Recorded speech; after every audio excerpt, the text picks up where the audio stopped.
नमस्कार। आज का हमारा टॉपिक है स्वर्णपत्र विद्युतदर्शी gold leaf electroscope. Gold leaf electroscope क्या काम आता है? तो इसके द्वारा हम एक तो ये पता कर सकते हैं कि वस्तु पर अनुमानित आवेश कितना है, और दूसरा हम ये पता कर सकते हैं कि अगर गोल्ड लीफ इलेक्ट्रोस्कोप और वस्तु दोनों आवेशित हैं तो दोनों पर जो आवेश की प्रकृति समान है या दोनों पर आवेश विपरीत है। तो स्वर्णपत्र विद्युतदर्शी दर्शाया गया है यहाँ डायग्राम में GLE।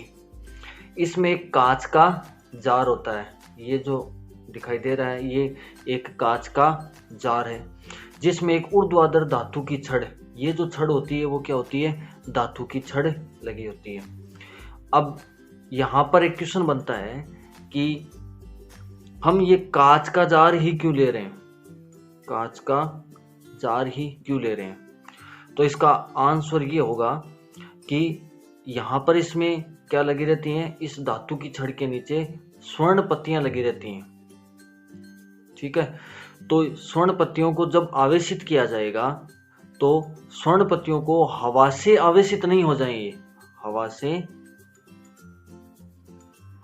से आवेशित या विद्युतीय होने से बचाने के लिए हम क्या करते हैं, इसमें कांच का जार लेते हैं, वरना तो हमारा जो प्रयोग है उसका उद्देश्य ही क्या हो जाएगा? खत्म हो जाएगा। दूसरा इसका कारण ये है कि जो भी हम प्रयोग कर रहे हैं अगर हम कांच का जार लेंगे तो हम उसको आसानी से देख सकते हैं, वरना अगर कोई दूसरा इंसुलेटर लेंगे तो हम उसको आसानी से नहीं देख पाएंगे। ठीक है, दूसरा क्वेश्चन कि ये धातु की छड़ क्यों ली जाती है? तो हम क्या करते हैं, इसको स्वर्ण पत्तियों को आवेशित करना होता तो आवेश को आसानी से आने के लिए और जाने के लिए हम क्या करते हैं, कोई धातु काम में लेते हैं, क्योंकि धातु के द्वारा आवेश का आसानी से आदान प्रदान हो सकता है। दूसरी बात, इस धातु के छड़ के ऊपर फिर इसमें एक धातु की डिस्क लगी रहती है। छड़ के ऊपर क्या लगी रहती है? धात्विक डिस्क लगी रहती है। ठीक है, जो भी हम वस्तु लाएंगे, टेस्ट जो करने के लिए जो हम वस्तु लाते हैं उस वस्तु को इस धात्विक डिस्क से ही क्या करवाना पड़ता है? टच करवाना पड़ता है, कंडक्शन में लाना होता है, या अगर हम इंडक्शन काम में ले रहे हैं तो भी इस धातु की छड़ को इस धात्विक डिस्क के पास में लाया जाता है। ठीक है, इस छड़ के नीचे ये दो सोने की पत्तियां लगी रहती हैं। अब यहाँ पर ये क्वेश्चन बनता है कि स्वर्ण पत्तियां ही क्यों काम में लेते हैं? ठीक है, तो हम धातु की और पत्तियां भी ले सकते हैं। हम जब लैब में प्रैक्टिकल अगर ये करते हैं तो हम एल्यूमिनियम की पत्तियां काम में लेते हैं, लेकिन यहाँ पर जो सबसे जो अच्छा सोर्स होगा वो क्या होगा? स्वर्ण ही होगा, क्योंकि गोल्ड होता है वो क्या होता है? सबसे अच्छा कंडक्टर होता है। तो थोड़ा सा भी अगर इस पर आवेश आएगा तो हम क्या, इसका संसूचन इसका हमें पता चल जाएगा। इसलिए हम क्या करते हैं, ये स्वर्ण की पत्तियां लेते हैं। ठीक है, अब इस बोतल के किनारे पर यहाँ पर धातु की प्लेट लगी रहती है। ये क्या होती है? धातु की पन्नी, मेटल फॉइल होती है, या धातु की प्लेट लगी रहती है। ऐसा इसलिए होता है कि अगर मान लो स्वर्ण पत्तियों पर क्या हो जाए, बहुत अधिक आवेश हो जाए, ठीक है, तो इस अधिक आवेश के कारण क्या हो सकती हैं, ये पत्तियां फट सकती हैं, टूट सकती हैं। इसलिए अधिक आवेश से बचने के लिए क्या किया जाता है, यहाँ पर मेटल की ये फॉइल लगा जाती है। तो अधिक आवेश होगा तो वो क्या हो जाएगा, फिर ग्राउंडेड हो जाएगा। जो भी यहाँ कांच की दीवार पर जो भी आवेश इकट्ठा होगा वो क्या हो जाएगा, ग्राउंडेड हो जाएगा, और अपना जो उपकरण होगा वो क्या हो जाएगा, और अधिक सुगराई और अधिक सेंसिटिव हो जाएगा। यहाँ पर बाहर के आवेश से बचने के लिए यहाँ पर इस पर कॉर्क लगाया जाता है। ये भी क्या होता है, इंसुलेटर होता है। तो ये तो इसकी क्या हो गई संरचना, इन सारी चीजों से क्या होता है, बना होता है। अब इसकी विधि क्या होती है? तो विधि के लिए हम क्या करते हैं, सर्वप्रथम मानते हैं कि ये जो गोल्ड लीफ है वो क्या है, न्यूट्रल है। गोल्ड लीफ क्या है, न्यूट्रल है, उदासीन है। अगर ये फैली हुई अवस्था में, इसका मतलब ये चार्ज है, और अगर फैली अवस्था में नहीं है, दोनों जो लीफ है वो आपस में क्या है, चिपकी हुई है, तब ये क्या है, दोनों के दोनों क्या है, उदासीन है। अगर ये उदासीन नहीं है तो हम इनको उदासीन कैसे कर सकते हैं कि हम क्या करेंगे, सबसे पहले धात्विक डिस्क को क्या करेंगे, इसको फिंगर से टच करेंगे। तो जैसे हम इसको फिंगर से टच करेंगे तो क्या होगा, जो भी इलेक्ट्रॉन होंगे, जो भी आवेश होगा, वो क्या हो जाएगा, बॉडी के सहारे क्या हो जाएगा, अपनी ह्यूमन बॉडी के सहारे क्या हो जाएगा, ग्राउंडेड हो जाएगा। और जैसे ही चार्ज चला जाएगा, ग्राउंडेड हो जाएगा, तो ये क्या हो जाएगा, ये कोलेप्स हो जाएंगी, आपस में इकट्ठी हो जाएंगी। तो हम समझ लेंगे कि ये क्या है, न्यूट्रल है। अब क्या करते हैं, जब ये न्यूट्रल है, दोनों आपस में चिपकी हुई हैं, हम क्या करते हैं, इसके ऊपर सबसे पहले एक ऋणावेशित छड़ लाते हैं। इसके पास में क्या लाते हैं, एक ऋणावेशित छड़ लाते हैं, जिस पर इलेक्ट्रॉन की संख्या क्या होती है, अधिक मात्रा में होती है। जब नेगेटिवली चार्ज रोड को धात्विक डिस्क से कंडक्ट करवाते हैं, इस धात्विक डिस्क से कंडक्ट करवाते हैं, तो जो इलेक्ट्रॉन होंगे वो क्या हो जाएंगे, धात्विक डिस्क से क्या होंगे, छड़ पर आएंगे, और छड़ के सहारे कहां पर आ जाएंगे, जो इलेक्ट्रॉन होंगे वो इस धात्विक डिस्क के आसपास होंगे, और फिर यहाँ से छड़ के सहारे कहां पर आ जाएंगे, यहाँ पर आएंगे। यहाँ पर आने के बाद में क्या हो जाएंगे, वो इक्वली क्या हो जाएंगे, डिस्ट्रीब्यूट हो जाएंगे।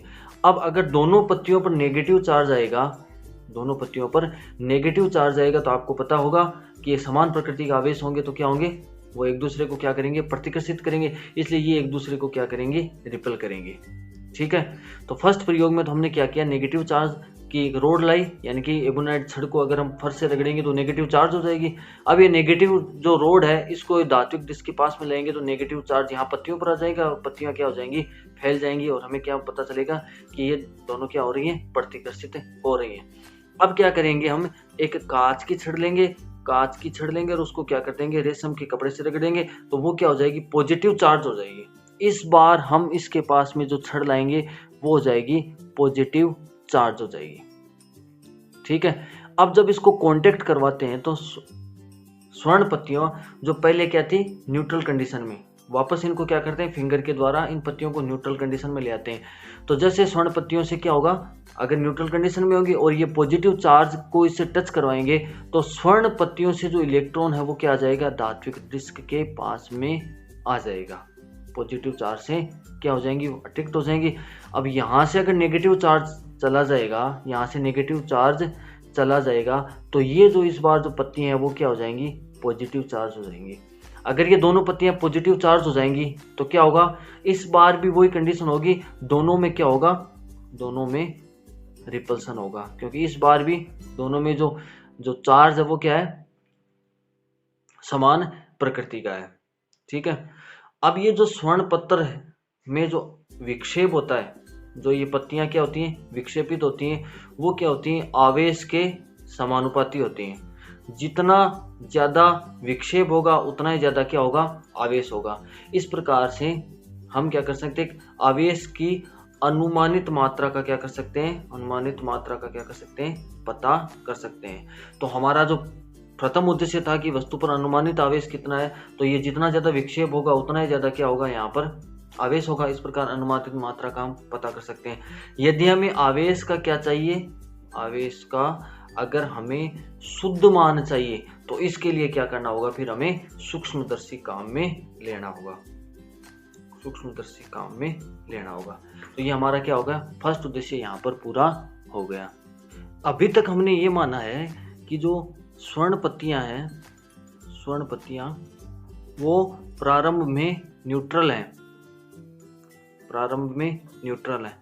अब माना कि जो स्वर्ण पत्तियां हैं वो प्रारंभ में क्या है, आवेशित हैं, चाहे वो धनावेशित हो या ऋणावेशित हो। अगर ये धनावेशित होंगी या ऋणावेशित होंगी तो ये पत्तियां क्या रहेंगी, रिपल्सन के कारण क्या रहेंगी, फैली रहेंगी। ठीक है, अब अगर हम बाहर से कोई आवेशित वस्तु लाते हैं, बाहर से कोई आवेशित वस्तु लाते हैं, अगर आवेशित वस्तु लाते हैं और अगर वस्तु पर और इस पर पत्तियों पर अगर समान आवेश है, अगर समान आवेश है, यहां भी क्या है, पॉजिटिव चार्ज है, और यहां भी अगर क्या है, पॉजिटिव चार्ज है, या यहाँ क्या है, नेगेटिव चार्ज है, और यहाँ भी क्या है, नेगेटिव चार्ज है, तो पत्तियां क्या हो जाएंगी, पत्तियां फैल जाएंगी। और अगर वस्तु पर, दूसरी कंडीशन क्या है, वस्तु पर तथा पत्तियों पर आवेश क्या है, विपरीत है।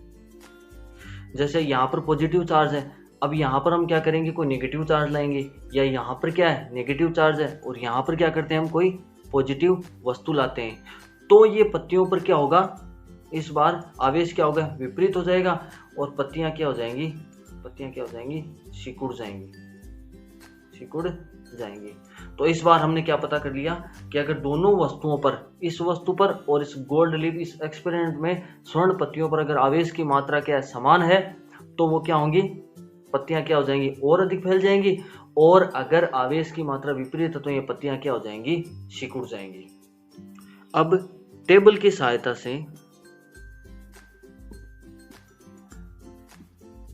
सहायता से हम इसको थोड़ा सा और एक्सप्लेन करते हैं कि मान लीजिए गोल्ड लीफ इलेक्ट्रोस्कोप प्रारंभ में क्या है, न्यूट्रल है, ठीक है।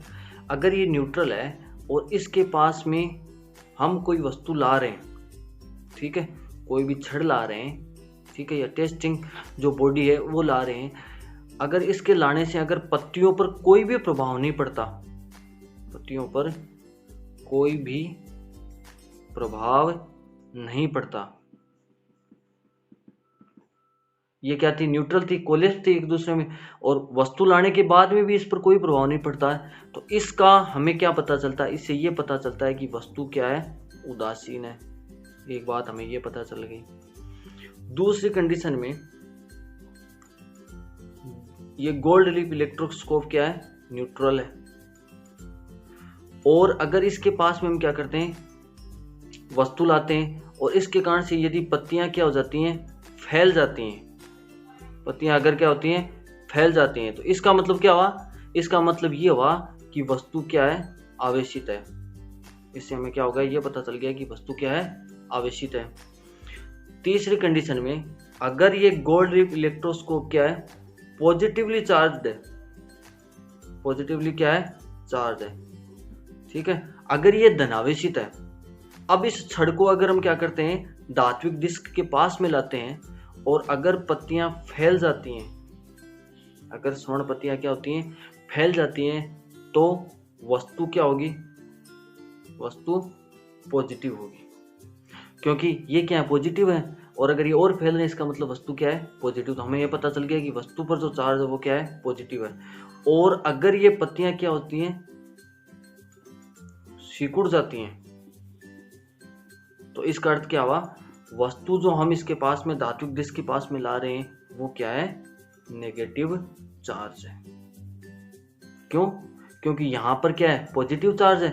अब ये पत्तियां कब सिकुड़ेंगी, जब यहां पर से इसके पास में क्या आएगा, नेगेटिव चार्ज आएगा, तो ये वस्तु क्या होगी, नेगेटिव चार्ज इलेक्ट्रॉन यहाँ आएंगे, तो ये पत्तियां क्या हो जाएंगी, सिकुड़ जाएंगी। इस प्रकार हम इसके द्वारा ये भी पता कर सकते हैं, अगर ये पहले से क्या हो, चार्ज हो, तो हम इससे ये भी पता कर सकते हैं, अगर ये पता हो कि ये पॉजिटिव चार्ज है, तो ये पता कर सकते हैं कि वस्तु धनावेशित है या ऋणावेशित है।